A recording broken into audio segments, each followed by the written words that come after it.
empowering women in Christ. Hallelujah. Shekinah ന്യൂസിന്റെ എല്ലാ പ്രിയ പ്രേക്ഷകർക്കും നമ്മുടെ കർത്താവായ യേശു ക്രിസ്തുവിന്റെ കൃപയും സമാധാനവും ആശംസിക്കുകയാണ്. പ്രിഷില്ല പ്രോഗ്രാമിന്റെ ഈ എപ്പിസോഡിലേക്ക് എല്ലാവരെയും ഏറ്റവും സ്നേഹത്തോടെ സ്വാഗതം ചെയ്യുന്നു. സങ്കീർത്തകനായ ദാവീദിലൂടെ 32-ാം അധ്യായം 8-ാം തിരുവാക്യത്തിൽ നമ്മുടെ കർത്താവ് നമുക്ക് വലിയൊരു വാഗ്ദാനം നൽകുന്നുണ്ട്.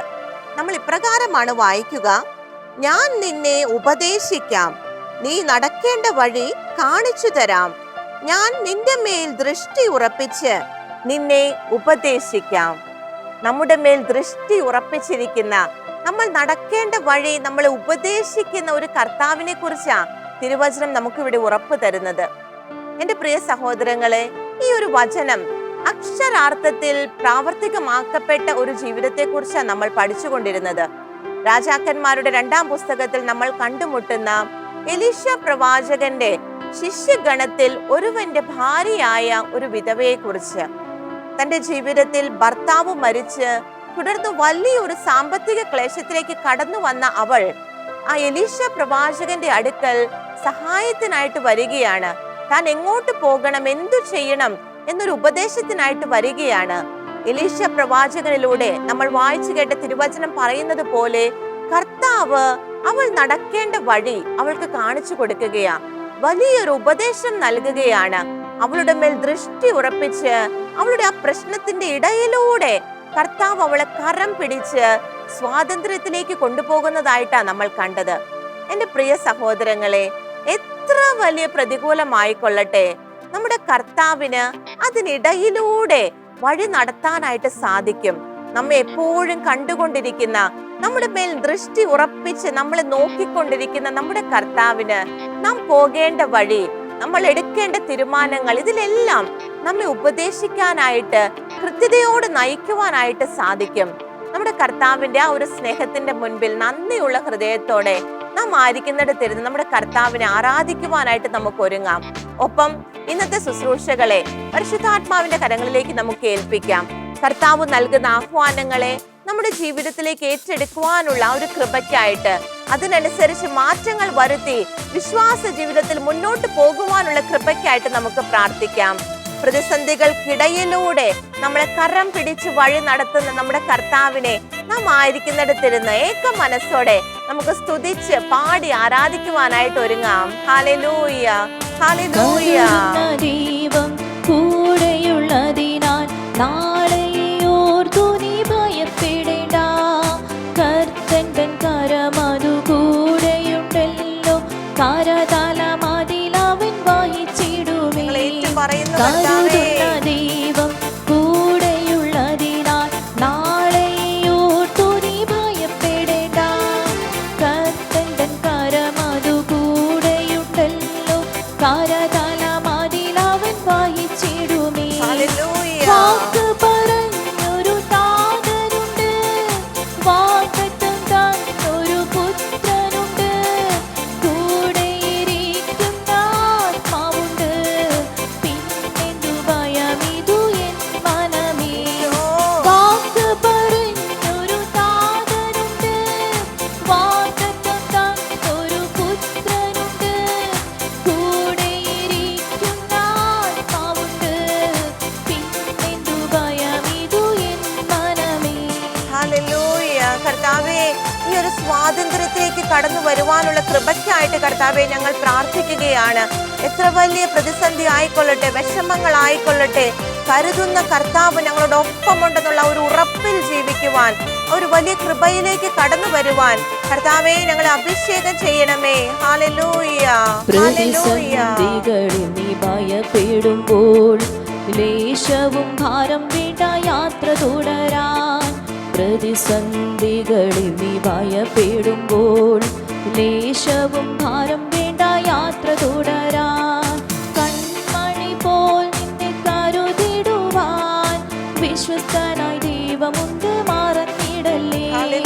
കൺമണി പോൽ നിന്നെ കരുതിടുവാൻ വിശ്വസ്തനായി ദൈവമുണ്ട്, മറന്നിടല്ലേ. വാക്ക് പറഞ്ഞൊരു താതനുണ്ട്, വാ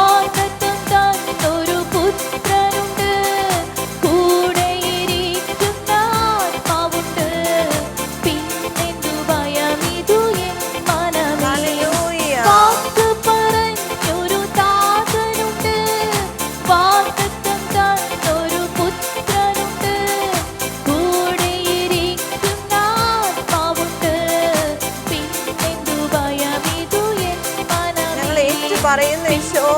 ഭയമിതു എൻ മനമേ, ഹല്ലേലൂയ. പിന്നെന്തു ഭയമിതു എൻ മനമേ. ഹല്ലേലൂയ. ഈശോയെ, ഞങ്ങൾക്ക് ഇപ്രകാരം ജീവിക്കുവാൻ അങ്ങിൽ പൂർണ്ണമായി വിശ്വസിച്ചുകൊണ്ട് ഭയമില്ലാതെ അങ്ങയുടെ കരുതലിൽ ആശ്രയിച്ചുകൊണ്ട് ജീവിക്കുവാനുള്ള കൃപയ്ക്കായിട്ട് കർത്താവെ ഞങ്ങൾ ഐക്യത്തോടെ പ്രാർത്ഥിക്കുകയാണ്. ഞങ്ങളെ അഭിഷേകം ചെയ്യണമേ ഈശോയെ, കൃപയാൽ നിറയ്ക്കണമേ. അങ്ങയുടെ വഴി നടത്തലിൽ വിശ്വസിച്ചുകൊണ്ട് അങ്ങയോട് വിശ്വസ്തത പുലർത്തുവാൻ കർത്താവെ ഞങ്ങളെ അഭിഷേകം ചെയ്യണമേ. Hallelujah, hallelujah, hallelujah. ഈശോയെ നന്ദി. Hallelujah, hallelujah. പ്രിയപ്പെട്ട അമ്മേ, മാതാവേ, അമ്മയോട് ചേർന്ന് ഞങ്ങൾ പ്രാർത്ഥിക്കുകയാണ്. കർത്താവിന്റെ വഴിനടത്തലിൽ വിശ്വസിച്ചുകൊണ്ട് എപ്രകാരമാണ് ജീവിക്കേണ്ടതെന്ന് അമ്മ ഞങ്ങൾക്ക് കാണിച്ചു തന്നു. അതുപോലെ പരിപൂർണമായിട്ടും കർത്താവിൽ ആശ്രയിച്ചുകൊണ്ട് മുന്നേറുവാൻ ആ ഒരു കൃപ അമ്മ ഞങ്ങൾക്ക് വാങ്ങിത്തരണമേ. വിശുദ്ധ യോസേപ്പ് പിതാവേ, തിരുകുടുംബത്തിന്റെ പാലക, കർത്താവ് പറഞ്ഞ വഴിയെ മാത്രം കുടുംബത്തെ മുന്നോട്ട് കൊണ്ടുപോയ ഞങ്ങളുടെ പ്രിയപ്പെട്ട പിതാവേ, ആ ഒരു കൃപ ഞങ്ങളുടെ കുടുംബങ്ങളിലും ഉണ്ടാകുവാനായിട്ട് ഞങ്ങളുടെ കുടുംബങ്ങൾക്ക് വേണ്ടി യോസേപ്പ് പിതാവേ പ്രാർത്ഥിക്കണമേ. നമുക്ക് ചേർന്ന് പ്രാർത്ഥിക്കാം. നന്മ നിറഞ്ഞ മറിയമേ സ്വസ്തി, കർത്താവ് അങ്ങയോട് കൂടെ സ്ത്രീകളിൽ അങ്ങ് അനുഗ്രഹിക്കപ്പെട്ടവളാകുന്നു. അങ്ങയുടെ ഉദരത്തിൻ ഫലമായി ഈശോ അനുഗ്രഹിക്കപ്പെട്ടവനാകുന്നു. പരിശുദ്ധ മറിയമേ, തമ്പുരാന്റെ അമ്മേ, പാപികളായ ഞങ്ങൾക്ക് വേണ്ടി ഇപ്പോഴും ഞങ്ങളുടെ മരണസമയത്തും തമ്പുരാനോട് അപേക്ഷിക്കണമേ. ആമേൻ. ആമേൻ. യേശുക്രിസ്തുവിൽ എൻ്റെ പ്രിയമുള്ള സഹോദരങ്ങളെ, നമ്മൾ പഠിച്ചുകൊണ്ടിരുന്നത് ഒരു വിധവയെ കുറിച്ചായിരുന്നു.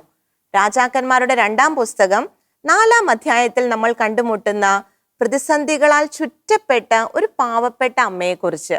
അവൾ എലീശ പ്രവാചകന്റെ ശിഷ്യഗണത്തിൽ ഒരുവന്റെ ഭാര്യയായിരുന്നു. അവളുടെ കുഞ്ഞുങ്ങളെ അടിമയ്ക്ക് വിൽക്കാൻ തക്ക വിധം അത്രമാത്രം ഒരു സാമ്പത്തിക ക്ലേശത്തിലേക്ക് അവൾ കടന്നു വരികയാണ്. ആ ഒരു ബുദ്ധിമുട്ടിന്റെ സമയത്ത് അവൾ എടുത്ത ഒരു സ്റ്റെപ്പ്, അവൾ മറ്റാരുടെയും പുറകെ സഹായത്തിന് പോയില്ല. വലിയ വലിയ സാധ്യതകളുടെ പുറകെ അവൾ പോയില്ല. അവൾ എലീശ പ്രവാചകന്റെ അടുക്കൽ വന്ന് കർത്താവിനോട് സഹായം ചോദിക്കുന്നതായിട്ടാണ് നമ്മൾ കണ്ടത്. അത് നമ്മൾ കണ്ടതാണ് ആദ്യത്തെ എപ്പിസോഡിൽ. കർത്താവിന്റെ മുൻപിൽ സഹായം ചോദിച്ച അവളെ കർത്താവ് എപ്രകാരമാണ് നയിക്കുന്നതെന്ന്. തുടർന്ന് നമ്മൾ കണ്ടു, അവൾക്ക് ഉണ്ടായിരുന്ന സാധ്യതയെ എടുത്തുപയോഗിക്കുവാനായിട്ടാണ് കർത്താവ് അവളോട് ആവശ്യപ്പെട്ടത്. എലീശ പ്രവാചകൻ ചോദിക്കുന്നുണ്ട്, ഞാൻ നിനക്കു വേണ്ടി എന്താണ് ചെയ്യേണ്ടത്? നിന്റെ കൈവശം എന്താണുള്ളത്? അതിന് ഉത്തരമായിട്ട് അവൾ പറഞ്ഞത്, വിലയുള്ളതായിട്ട് അവളുടെ ഭവനത്തിൽ ആകെയുള്ളത് ഒരു പാത്രത്തിൽ കുറച്ച് എണ്ണയാണെന്നാണ്. ആ ഒരു എണ്ണ അത് ഉപയോഗിച്ചാണ് കർത്താവ് അവളുടെ ജീവിതത്തിൽ വലിയ അത്ഭുതങ്ങൾ പ്രവർത്തിക്കുന്നത്. അവൾക്കുണ്ടായിരുന്ന ആ ഒരു അസറ്റ് അത് അവൾ എടുത്ത് ഉപയോഗിക്കുകയാണ്. അതിനെയാണ് കർത്താവ് ഇരട്ടിയല്ല അധികമാക്കി അവളുടെ ജീവിതത്തെ അനുഗ്രഹിക്കപ്പെട്ട ഒന്നാക്കി തീർക്കുന്നത്. ഇത് തന്നെയാണ് നമ്മൾ മറ്റു പല അവസരങ്ങളിലും കാണുന്നത്. നമ്മുടെ കൈവശമുള്ള നിസ്സാരമെന്ന് നമുക്ക് തോന്നുന്ന ചിലതൊക്കെയാണ് കർത്താവ് വളരെ ശക്തമായി എടുത്തുപയോഗിക്കുന്നത്. ഇതിന് പല ഉദാഹരണങ്ങളും തിരുവചനത്തിലൂടെ നമ്മൾ കാണുകയുണ്ടായി. ഇന്ന് നമ്മൾ ചിന്തിക്കുവാനായി പോകുന്നത് അവളുടെ പ്രവൃത്തിയിലൂടെ വെളിപ്പെട്ട വിശ്വാസത്തിന്റെ ആ ഒരു ശ്രേഷ്ഠതയെ കുറിച്ചാണ്. അവളുടെ ജീവിതത്തിലൂടെ, അവളുടെ പ്രവൃത്തിയിലൂടെ കർത്താവ് നമുക്ക് നൽകുന്ന ചില പാഠങ്ങളെ കുറിച്ചാണ്. നമുക്കറിയാം, അവൾ ഒത്തിരിയേറെ കഷ്ടതയിലാണ്, ഒത്തിരിയേറെ സഹനത്തിലൂടെ കടന്നു പോയവളാണ്. വളരെയേറെ ബുദ്ധിമുട്ടുള്ള ഒരു അവസ്ഥയിലാണ് അവൾ എലീശ പ്രവാചകന്റെ അടുക്കലേക്ക് എത്തുന്നത്. അവളെ കൊണ്ട് പിന്നെ ഒന്നും സാധിക്കത്തില്ല. അവൾക്ക് ചെയ്യാൻ സാധിക്കുന്നതൊക്കെ അവൾ ഇതിനോടകം ചെയ്തിട്ടുണ്ട്. ഇപ്പോൾ തന്റെ 2 കുഞ്ഞുങ്ങളെ അടിമകളാക്കാനായിട്ട് കടം വാങ്ങിയവർ വന്നു നിൽക്കുന്ന ഒരവസ്ഥ. അത്രമാത്രം ആ ഒരു ബുദ്ധിമുട്ടിന്റെ അറ്റത്തെത്തി നിൽക്കുമ്പോഴാണ് എലീശ പ്രവാചകന്റെ അടുക്കലേക്ക് അവൾ വരുന്നത്. എന്നാൽ എലീശ പ്രവാചകൻ അവളോട് എന്താ ആവശ്യപ്പെടുന്നത്? നമുക്ക് തിരുവചനത്തിലേക്ക് ഒന്ന് കടന്നു വരാം. രാജാക്കന്മാരുടെ 2-ാം പുസ്തകം 4-ാം അധ്യായം അവിടെ 3-ാം തിരുവാക്യത്തിൽ എലീശ പ്രവാചകൻ അവളോട് എന്താ ആവശ്യപ്പെടുന്നത്? അവൻ പറഞ്ഞു, എലീശ പ്രവാചകൻ പറഞ്ഞു, നീ ചെന്ന് അയൽക്കാരിൽ നിന്ന് ഒഴിഞ്ഞ പാത്രങ്ങൾ ധാരാളം ശേഖരിക്കുക. എന്റെ പ്രിയമുള്ള സഹോദരങ്ങളെ, നമുക്കറിയാം, വിശ്വാസത്തിൽ നമ്മൾ പ്രാർത്ഥിക്കുന്നത് എന്തും ലഭിക്കുമെന്ന് ഒരു ബോധ്യത്തിൽ ജീവിക്കുന്നവരാ നമ്മളിലേറിയ പങ്കാൾക്കാരും. എന്നാൽ ആ ഒരു വിശ്വാസ തലം നമ്മിൽ നിന്ന് ആവശ്യപ്പെടുന്ന ചിലതൊക്കെയുണ്ട്. ആ ചിലതൊക്കെ ചെയ്യുമ്പോഴാണ് വിശ്വാസം നമ്മുടെ ജീവിതത്തിൽ ഫലം ചൂടുക. വിശ്വാസത്തിന്റെ ഫലങ്ങൾ നമുക്ക് അനുഭവിക്കാൻ സാധിക്കുക ആ ചെറിയ സ്റ്റെപ്പുകൾ നമ്മൾ എടുക്കുമ്പോഴാ. ഇവൾ ഇത്രമാത്രം കഷ്ടതയിലാണ് നിൽക്കുന്നതെന്ന് നാട്ടുകാർക്ക് എല്ലാവർക്കും അറിയാം. അവളുടെ ഭർത്താവ് മരിച്ചെന്നും ഇത്രയേറെ ബുദ്ധിമുട്ടുകളിൽ കൂടിയാണ് അവൾ കടന്നു പോകുന്നതെന്നും എല്ലാം നാട്ടുകാർക്കറിയാം. ഈ ഒരു അവസരത്തിൽ അവളോട് എന്താ എലീശ പ്രവാചകൻ പറയുന്നേ? അയൽപക്കത്തുള്ള വീടുകളിൽ കൂടി ഒക്കെ ചെന്ന് ധാരാളം പാത്രങ്ങൾ ശേഖരിക്കുക എന്ന്. നമ്മൾ അത് കേൾക്കുമ്പോൾ നാം ആയിരുന്നു ആ ഒരു അവസ്ഥയിലെങ്കിൽ എന്താ നമുക്ക് തോന്നുക? വീട് വീടാന്തരം കയറി ഇറങ്ങി പാത്രങ്ങൾ ശേഖരിക്കാനാ എലീശ പ്രവാചകൻ ആവശ്യപ്പെടുന്നത്. അവിടെ എലീശ പ്രവാചകൻ പറഞ്ഞത് അതുപോലെ അനുസരിക്കുന്ന ഒരുവളെയാ നമ്മൾ കാണുന്നത്. അതിനെ അവൾ ചോദ്യം ചെയ്യുന്നില്ല. എന്തിനാണ് അതിന്റെ ഒരു ആവശ്യം, അല്ലെങ്കിൽ അതെനിക്ക് ബുദ്ധിമുട്ടുണ്ട്, അതിനായിട്ട് പ്രയാസമുണ്ട് എന്നൊന്നുമല്ല അവൾ പറയുന്നത്.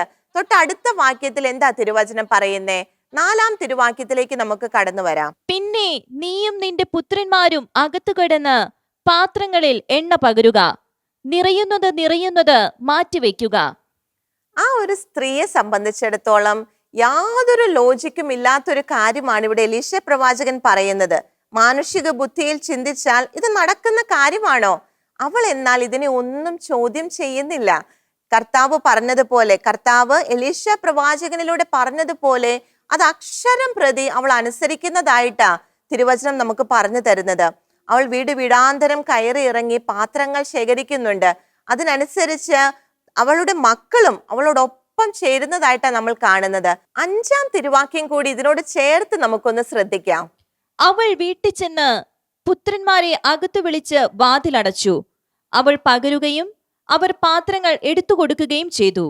ഇവിടെ എലീശ പ്രവാചകൻ എന്താണോ പറഞ്ഞത് അത് അക്ഷരം പ്രതി അവൾ അനുസരിക്കുന്നതായിട്ടാണ് നമ്മൾ കാണുന്നത്. അതത്ര സുഖമുള്ള കാര്യമൊന്നുമല്ല. വീട് വീടാന്തരം അവളും മക്കളും പുത്രന്മാരും അവളും ഒരുമിച്ച് വീടുകൾ തോറും കയറി ഇറങ്ങി പാത്രങ്ങൾ ശേഖരിക്കുകയാണ്. അതനുസരിച്ച് എലീശ പ്രവാചകൻ പറഞ്ഞതുപോലെ തന്നെ അവർ ഭവനത്തിൽ കയറി വാതിലടച്ച് ഓരോ പാത്രത്തിലും തന്റെ കൈവശമുണ്ടായിരുന്ന എണ്ണ ഒഴിക്കുകയാണ്. അതിനനുസരിച്ച് ആ പാത്രങ്ങൾ നിറയുന്നു. ആ ഒരു അത്ഭുതത്തിലേക്ക് അവർ കടന്നു വരികയാ.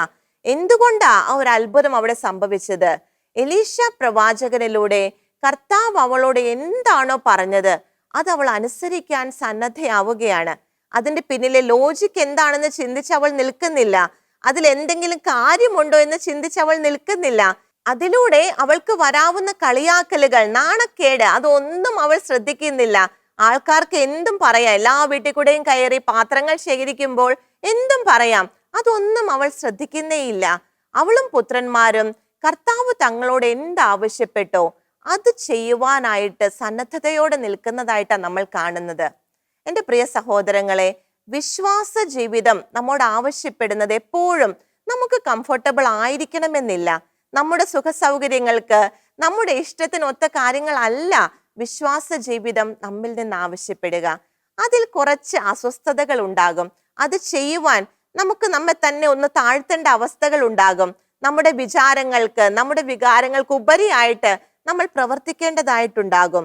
അപ്പോഴാണ് ആ വിശ്വാസം ഫലത്തിലേക്ക് കടന്നു വരുന്നതായിട്ട് നമ്മൾ കാണുക. ഇവിടെ നമ്മൾ കണ്ടു, ആ എലീശ പ്രവാചകൻ പറഞ്ഞതനുസരിച്ച് അവളും അവളുടെ പുത്രന്മാരും ചെയ്തപ്പോൾ വലിയ അനുഗ്രഹത്തിലേക്ക് അവർ കടന്നു വരുന്നത്. 6-ാം തിരുവാക്യത്തിൽ തിരുവചനം എന്താ നമുക്ക് പറഞ്ഞു തരുന്നത്? പാത്രങ്ങൾ നിറഞ്ഞപ്പോൾ അവൾ പുത്രനോട് ഇനിയും കൊണ്ടുവരിക എന്ന് പറഞ്ഞു. ഇനി പാത്രമില്ലെന്ന് അവൻ പറഞ്ഞപ്പോൾ എണ്ണയുടെ ഒഴുക്ക് നിലച്ചു. എൻ്റെ പ്രിയ സഹോദരങ്ങളെ, അവർ എത്ര പാത്രങ്ങൾ കളക്ട് ചെയ്തോ ആ പാത്രങ്ങൾ മുഴുവൻ അവളുടെ കയ്യിലുണ്ടായിരുന്ന ആ ഒരു സ്വല്പം എണ്ണ കൊണ്ട് അതെല്ലാം നിറഞ്ഞു കവിയുകയാണ്. എത്രയോ വലിയൊരു അത്ഭുതമാണ് കർത്താവ് ഇവിടെ പ്രവർത്തിച്ചത്. ഇനി പാത്രമില്ലെന്ന് പറയുമ്പോൾ മാത്രമാണ് ആ എണ്ണയുടെ ഒഴുക്ക് നിലയ്ക്കുന്നത്. ആ ഒരു വാക്യം കേട്ടതോടുകൂടി എണ്ണ നിലയ്ക്കുകയാണ്. അതുവരേക്കും അവൾ കളക്ട് ചെയ്ത എല്ലാ പാത്രങ്ങളിലും എണ്ണ നിറയുകയാ. ആ എണ്ണ വിറ്റ് അവരുടെ ജീവിത വരുമാനം അവർക്ക് ലഭിക്കുകയാണ്.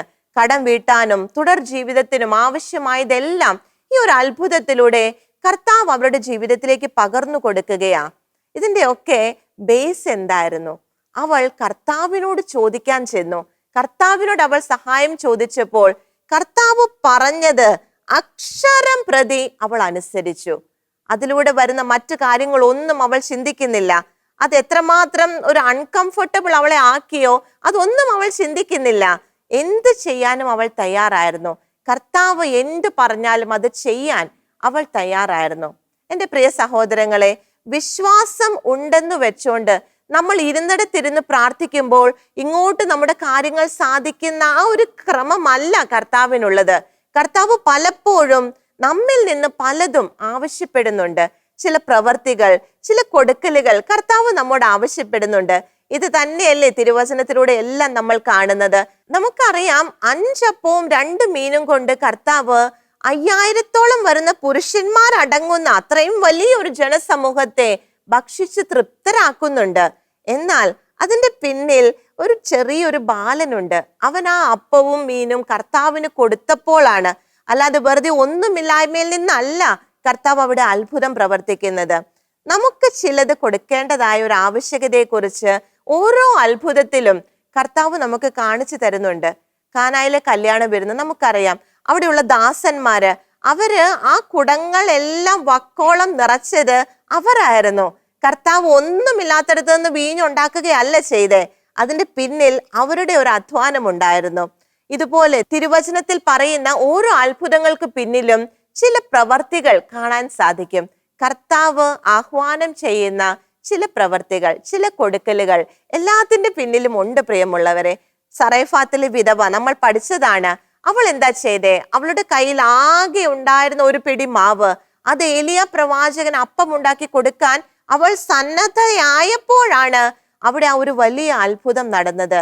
ആ ഒരു കൊടുക്കൽ, അതിലൊരു സുഖമില്ലായ്മയുണ്ട്. സുഖമില്ലായ്മ എന്ന് പറയുമ്പോൾ നമുക്ക് അത്ര എളുപ്പം ചെയ്യാൻ പറ്റുന്ന കാര്യമല്ല. ആകെയുള്ളത് കർത്താവിന് സമർപ്പിക്കുക എന്നത് അത്ര എളുപ്പം ചെയ്യാൻ പറ്റുന്ന ഒരു കാര്യമല്ല. ഇവിടെ ഈ വിധവയാണെങ്കിലും അവൾക്ക് ആകെ ഉണ്ടായിരുന്ന ആ ഒരു എണ്ണയെ വെച്ചിട്ടാണ് അവൾ പരീക്ഷണം നടത്തിയത്. പക്ഷെ അത് കർത്താവിന് കൊടുക്കുമ്പോൾ അവൾക്ക് അത് നഷ്ടമല്ല എന്നത് അവളുടെ വിശ്വാസ തലത്തിൽ ഉറപ്പുള്ള ഒരു കാര്യമായിരുന്നു. അവിടെയാണ് അത്ഭുതത്തിലേക്ക് കടന്നു വരുന്നത്. പലരെ സംബന്ധിച്ചും ചിന്തിക്കുന്ന ഒരു കാര്യമുണ്ട്. ഇസ്രായേൽ ജനം അവർ മരുഭൂമിയിലൂടെ പോയപ്പോൾ അവർക്ക് ഒന്നുമില്ലാത്തടത്ത് നിന്ന് മന്നയെ കർത്താവ് കൊടുത്തു. ഒന്നുമില്ലാത്തടത്ത് നിന്ന് കാടപ്പക്ഷികൾ വന്ന് അവരുടെ കൂടാരത്തിൽ അടിയുകയും അവർക്കത് ഭക്ഷണമായി തീരുകയും ചെയ്തു. ഏലിയ പ്രവാചകന് ഭക്ഷണമില്ലാതായപ്പോൾ കാക്ക എവിടെ നിന്നോ കുറെ അപ്പം എടുത്ത് കൊണ്ടുവന്ന് ഏലിയ പ്രവാചകന് കൊടുക്കുന്നുണ്ട്. ഇതുപോലത്തെ അത്ഭുതങ്ങൾ പ്രവർത്തിച്ചിരിക്കുന്നവരോട് കർത്താവ് പറയുകയാണ്, പ്രിയമുള്ളവരെ, കർത്താവ് ഒന്നുമില്ലാത്തടത്ത് നിന്നല്ല ഇതിലൊന്നും പ്രവർത്തിച്ചത്. ഇതിന്റെയൊക്കെ പിന്നിൽ ചിലരുടെയൊക്കെ വലിയ വിശ്വാസം, വലിയ കൊടുക്കലുകൾ ഉണ്ട്. പ്രിയമുള്ളവരെ, നമുക്കറിയാം മോശയെ കുറിച്ച്. മോശയുടെ ജീവിതത്തിലൂടെ കർത്താവ് ഒത്തിരിയേറെ അത്ഭുതങ്ങൾ പ്രവർത്തിക്കുന്നുണ്ട്. മാനുഷികമായിട്ട് ചിന്തിച്ചാൽ ഒരെത്തും പിടുത്തവും കിട്ടാത്ത ഒത്തിരിയേറെ കാര്യങ്ങൾ മോശയുടെ ജീവിതത്തിൽ അത്ഭുതങ്ങളായി നമ്മൾ കാണുന്നുണ്ട്. അത് കർത്താവ് ചെയ്യാൻ സന്നദ്ധനായതിന് പിന്നിൽ മോശ നൽകിയ ഒരു വിലയുണ്ട്. മോശ നൽകിയ ഒരു സാക്ഷ്യമുണ്ടായിരുന്നു. നമുക്ക് ഹെബ്രായർക്ക് എഴുതപ്പെട്ട ലേഖനത്തിലേക്ക് ഒന്ന് കടന്നു വരാം. 11-ാം അധ്യായം, അവിടെ 24-ാം തിരുവാക്യം. എന്താ തിരുവചനം നമുക്ക് പറഞ്ഞു തരുന്നത്? മോശ വളർന്നു വന്നപ്പോൾ ഫറവോയുടെ മകളുടെ മകൻ എന്ന് വിളിക്കപ്പെടുന്നത് വിശ്വാസം മൂലം അവൻ നിഷേധിച്ചു. മോശയുടെ ആ മുൻകാലത്തെ കുറിച്ച് നമ്മൾ ചിന്തിക്കുമ്പോൾ ഒന്നിനും കുറവില്ലാതെ മോശ വളർന്നു വന്നത്. അവന്റെ വളരെ ചെറുപ്പത്തിൽ തന്നെ രാജകൊട്ടാരത്തിൽ എല്ലാ സുഖ സൗകര്യങ്ങളോടും കൂടി ഫറവോയുടെ മകളുടെ മകൻ എന്ന വലിയൊരു പൊസിഷനിലാണ് അവൻ വളർന്നു വരുന്നത്. എന്നാൽ അതെല്ലാം വിട്ടുകളയാൻ അവൻ തയ്യാറാവുകയാണ്. അതിനുശേഷമാണ് അവനിലൂടെ വലിയ വലിയ അത്ഭുതങ്ങൾ പ്രവർത്തിക്കാൻ കർത്താവ് തയ്യാറാകുന്നത്. ആ ഒരു വലിയ സൗഭാഗ്യങ്ങളെയെല്ലാം വിട്ടുകളയാൻ മോശ തയ്യാറായിരുന്നു. കർത്താവിന് വേണ്ടി അതെടുക്കാൻ, ആ ഒരു സ്റ്റെപ്പ് എടുക്കാൻ മോശ തയ്യാറായിരുന്നു. നമുക്ക് ജോഷുവയിലേക്ക് ഒന്ന് കടന്നു വരാം. ജോഷുവ പ്രവാചകനെ കുറിച്ച് നമ്മൾ ചിന്തിക്കുമ്പോൾ ജോർദാൻ നദിക്ക് കുറുകെ കടക്കുന്നു. ജെറീക്കോ എന്ന ആ വലിയ മതിലിനെ കാഹളമൂത്തിലൂടെ തകർത്ത് തരിപ്പിണമാക്കുന്ന ജോഷുവ പ്രവാചകനാ നമ്മുടെയൊക്കെ മുൻപിൽ കടന്നു വരുന്നത്. വർഷങ്ങൾ ഇസ്രായേൽക്കാര് ഒരു എത്തും പിടുത്തവും ഇല്ലാതെ മരുഭൂമിയിലൂടെ നടന്നിട്ട് ജോഷുവ പ്രവാചകന്റെ ആ സമയത്താണ് അവർക്ക് വാഗ്ദാന ഭൂമിയിലേക്ക് എത്താൻ സാധിക്കുന്നത്. ഇത്രയേറെ കാര്യങ്ങൾ ജോഷുവയിലൂടെ കർത്താവ് ചെയ്തു. എന്നാൽ അതിന്റെ പിന്നിൽ ജോഷുവ കൊടുത്തൊരു വിലയുണ്ടായിരുന്നു. ജോഷുവയുടെ പുസ്തകം 1-ാം അധ്യായം 8-ാം തിരുവാക്യത്തിൽ എന്താ കർത്താവ് ജോഷുവയോട് ആവശ്യപ്പെട്ടത്? ന്യായപ്രമാണ ഗ്രന്ഥം എപ്പോഴും നിന്റെ അതരത്തിൽ ഉണ്ടായിരിക്കണം. അതിൽ എഴുതിയിരിക്കുന്നതെല്ലാം പാലിക്കാൻ നീ ശ്രദ്ധിക്കണം. അതിനെക്കുറിച്ച് രാവും പകലും ധ്യാനിക്കണം. അപ്പോൾ നീ അഭിവൃദ്ധി പ്രാപിക്കുകയും വിജയം ഭരിക്കുകയും ചെയ്യും. ജോഷുവയുടെ വിജയത്തിന്റെ പിന്നിലെ സീക്രട്ട് എന്ന് പറയുന്നത് ഈ ഒരു തിരുവാക്യമായിരുന്നു. എപ്പോഴും ന്യായപ്രമാണ ഗ്രന്ഥത്തിൽ അടിയുറച്ചു നിൽക്കുന്ന ഒരു ജീവിതം, രാവും പകലും കർത്താവിന്റെ വചനത്തെക്കുറിച്ച് ധ്യാനിച്ചുകൊണ്ട് അതിനെ അനുസരിക്കാൻ സന്നദ്ധതയുള്ള ഒരു ജീവിതം. അത് മാത്രമല്ല, ജോഷുവയുടെ പുസ്തകം 24-ാം അധ്യായത്തിലേക്ക് കടന്നു വരുമ്പോൾ 15-ാം തിരുവാക്യത്തിന്റെ അവസാനത്തിൽ ജോഷുവയുടെ ഒരു പ്രഖ്യാപനമുണ്ട്. തിരുവചനം എന്താ പറയുന്നേ? ഞാനും എന്റെ കുടുംബവും. ജോഷുവ സധൈര്യം മുഴുവൻ ഇസ്രായേൽക്കാരോടുമായിട്ട് പറയുകയാണ്, ഞാനും എന്റെ കുടുംബവും കർത്താവിനെ സേവിക്കും. കർത്താവിനെ സേവിക്കും. ഈ ഒരു അടിയുറച്ച വിശ്വാസത്തിന്റെ ആ ഒരു ബലത്തിലാണ് ജോഷുവയുടെ ജീവിതത്തിലൂടെ ഒത്തിരിയേറെ അത്ഭുതങ്ങൾ സംഭവിക്കുന്നതായി നമ്മൾ കാണുന്നത്. കർത്താവ് നമ്മോട് ആവശ്യപ്പെടുന്ന ചിലതുണ്ട് പ്രിയമുള്ളവരെ. നമുക്ക് നമ്മുടെ വിധവയിലേക്ക് തന്നെ തിരികെ വരാം. ആ വിധവ കർത്താവ് പറഞ്ഞ ഓരോ കാര്യങ്ങളും മറ്റൊന്നും ചിന്തിക്കാതെ പരിപൂർണമായിട്ടും അനുസരിക്കുന്നതായിട്ട് നമ്മൾ കണ്ടു. അവൾ വലിയ പ്രതിസന്ധിയിലായിരുന്നു, വലിയ ബുദ്ധിമുട്ടിലായിരുന്നു. എന്നാൽ കർത്താവ് ഒരു കാര്യം പറഞ്ഞപ്പോൾ അത് അവൾക്ക് നന്മയ്ക്കായി മാറുമെന്ന് അവൾക്ക് ഉറപ്പുണ്ടായിരുന്നു. കൊറിന്തോസുകാർക്ക് എഴുതിയ 2-ാം ലേഖനം അവിടെ 12-ാം അധ്യായം അതിൽ 9-ാം തിരുവാക്യത്തിലേക്ക് നമുക്കൊന്ന് കടന്നു വരാം. അവിടെ തിരുവചനം എന്താ പറയുന്നത്? എന്നാൽ അവിടുന്ന് എന്നോട് അരുളി ചെയ്തു, നിനക്ക് എന്റെ കൃപ മതി. എന്തെന്നാൽ ബലഹീനതയിലാണ് എന്റെ ശക്തി പൂർണ്ണമായി പ്രകടമാകുന്നത്. ഈ ഒരു തിരുവാക്യം ഈ ഒരു വിധവയിൽ നിറവേറുന്നതായിട്ടാണ് നമ്മൾ കാണുന്നത്. അവൾ തീർത്തും ബലഹീനയായിരുന്നു. അവൾക്കൊന്നും ചെയ്യാൻ സാധിക്കുന്ന ഒരവസ്ഥയിലായിരുന്നില്ല. എന്നാൽ കർത്താവ് പറഞ്ഞു, നിനക്ക് എന്റെ കൃപ മതി. നിന്റെ ബലഹീനതയിലാണ് എന്റെ ശക്തി പ്രകടമാകുന്നതെന്ന്. അത് പ്രകടമാകുക തന്നെ ചെയ്തു. അവൾ വിശ്വാസത്തിൽ നിന്നുകൊണ്ട് കർത്താവ് പറഞ്ഞതുപോലെ ചെയ്തപ്പോൾ അവളുടെ ജീവിതത്തിൽ കർത്താവിന്റെ ശക്തി പ്രകടമാവുകയാണ്. എന്റെ പ്രിയമുള്ള സഹോദരങ്ങളെ, ഈ ഒരു കാര്യം നമ്മുടെ ജീവിതത്തിലേക്ക് നമുക്ക് ഏറ്റെടുക്കാം. വിശ്വാസത്തിൽ നിന്നുകൊണ്ട് കർത്താവ് നമ്മോട് പറയുന്ന കാര്യങ്ങൾ ചെയ്യുവാനുള്ള കൃപയ്ക്കായിട്ട് നമുക്ക് പ്രാർത്ഥിക്കാം. നമ്മൾ ബലഹീനരാണ്, എല്ലാവരും ബലഹീനതയുള്ളവരാണ്. ആ ഒരു ബലഹീനതയിലാണ് കർത്താവിന്റെ ശക്തി പ്രകടമാകുന്നത്. നമ്മുടെ വിശ്വാസത്തിൽ നിന്ന് കർത്താവിനോട് ചേർന്ന് കർത്താവ് പറയുന്ന കാര്യങ്ങൾ ചെയ്തുകൊണ്ട് കർത്താവിന്റെ ശക്തിയെ നമ്മുടെ ജീവിതത്തിലൂടെ പ്രകടമാക്കുന്നവരായിട്ട് നമുക്ക് മാറാം. ആ ഒരു കൃപയ്ക്കായിട്ട് നാം ആയിരിക്കുന്നിടത്തിരുന്ന് നമുക്ക് പ്രാർത്ഥിക്കാം. കർത്താവിന് നമുക്ക് നന്ദി പറയാം. ഈ വിധവയിലൂടെ നൽകപ്പെട്ട പാഠങ്ങൾ നമ്മുടെ ജീവിതത്തിലേക്ക് ഏറ്റെടുത്തുകൊണ്ട് കർത്താവിനെ നമുക്ക് പാടി ആരാധിക്കുവാനായിട്ട് ഒരുങ്ങാം. Hallelujah, hallelujah. ഈശോയെ നന്ദി. കൃപയേറും കർത്താവിലെൻ വിശ്വാസം, അതിനാൽ ഹൃദയെന്തു നല്ല ആശ്വാസം. ദുരിതങ്ങൾ നിറയും ഈ ഭൂവാസം, കൃപയാൽ മനോഹരമായി. വിശ്വസിക്കുന്ന കർത്താവേ, കർത്താവിലെൻ വിശ്വാസം, അതിനാൽ ഹൃദയെന്തു നല്ല ആശ്വാസം. ദുരിതങ്ങൾ നിറയും ഈ ഭൂവാസം, കൃപയാൽ മനോഹരമായി. ദുരിതങ്ങൾ നിറയും ഈ ഭൂവാസം, കൃപയാൽ മനോഹരമായി. കൃപ കൃപ ഒന്നെന്നാശ്രയമായി, കൃപ കൃപ ഒന്നെന്നാനന്ദമായി. കൃപ കൃപ ഒന്നെന്നാശ്രയമായി, കൃപ കൃപയൊന്നെന്നാനന്ദമായി. വൈരികൾ വന്നാലും എതിരുയർന്നാലും കൃപ മതിയെന്നാളും. പറയുന്നു ഈശോയെ. വൈരികൾ വന്നാലും എതിരുയർന്നാലും കൃപ മതിയെന്നാളും. ഏറ്റു പറയുന്നു. ഞങ്ങൾക്ക് അങ്ങയുടെ കൃപ മാത്രം മതി. എത്ര വലിയ ബലഹീനതയാണെങ്കിലും അത് അങ്ങയുടെ ശക്തിയായിട്ട് അങ്ങയുടെ കൃപയുള്ളപ്പോൾ മാറുമെന്ന് ഞങ്ങൾ വിശ്വസിക്കുന്നു. കർത്താവെ, വിശ്വാസത്തിൽ നിന്നുകൊണ്ട് അങ്ങ് ആവശ്യപ്പെടുന്നത് ചെയ്യുവാനുള്ള കൃപ കർത്താവെ ഞങ്ങൾക്ക് നൽകണമേ. Hallelujah, hallelujah. ബലഹീനതയിൽ നല്ല ബലമേകും, മരുഭൂമിയിൽ ആനന്ദ തണലാകും. ബലഹീനതയിൽ നല്ല ബലമേകും, മരുഭൂമിയിൽ ആനന്ദ തണലാകും. ഇരുൾ പാതയിൽ അനുദിനമൊളി നൽകും, കൃപയും നിന്നാശ്രയമായി. ഇരുൾ പാതയിൽ അനുദിനമൊളി നൽകും, കൃപയും നിന്നാശ്രയമായി. കൃപ മാത്രം മതി ഈശോ. കൃപ കൃപയും നിന്നാശ്രയമായി. കൃപ കൃപയും നിന്നാനന്ദമായി. കൃപ കൃപയും നിന്നാശ്രയമായി.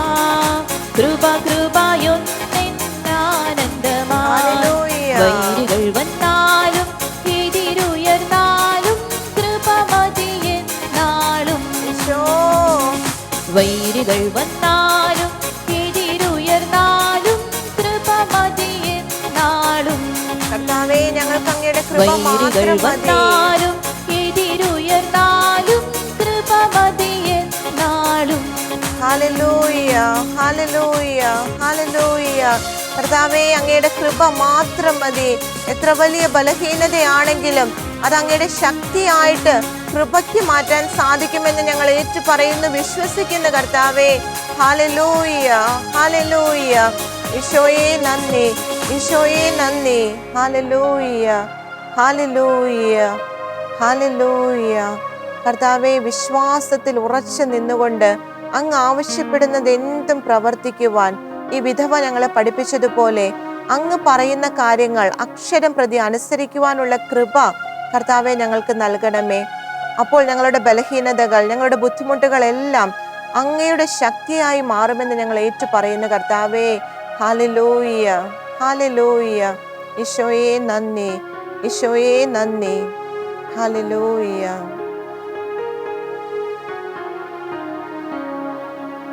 ആമേൻ. എൻ്റെ പ്രിയ സഹോദരങ്ങളെ, ഈ വിധവയിലൂടെ കർത്താവ് നമുക്ക് നൽകിയ പാഠങ്ങൾ നമ്മുടെ ജീവിതത്തിലേക്ക് നമുക്ക് ഏറ്റെടുക്കാം. അതിനനുസരിച്ച് വേണ്ടുന്ന മാറ്റങ്ങൾ നമുക്ക് വരുത്താം. എത്ര വലിയ പ്രതിസന്ധി ആണെങ്കിലും കർത്താവിന് അതിലൂടെ നമ്മെ നടത്താൻ സാധിക്കുമെന്ന് ഈ വിധവയുടെ ജീവിതം നമുക്ക് ഉറപ്പ് തരികയാണ്. ആ ഒരു പ്രത്യാശയിൽ കർത്താവിനോട് ചേർന്ന് നമുക്ക് നമ്മുടെ വിശ്വാസ ജീവിതത്തിൽ മുന്നോട്ട് പോകാം. കർത്താവ് എല്ലാവരെയും സമൃദ്ധമായി അനുഗ്രഹിക്കുകയും പരിപാലിക്കുകയും ചെയ്യട്ടെ. നിങ്ങളുടെ അഭിപ്രായങ്ങളും പ്രാർത്ഥനാ നിയോഗങ്ങളും ഞങ്ങളെ അറിയിക്കുക. ഞങ്ങളുടെ നമ്പർ 9495219811. ഞങ്ങളുടെ ഇമെയിൽ priscilla@gmail.com.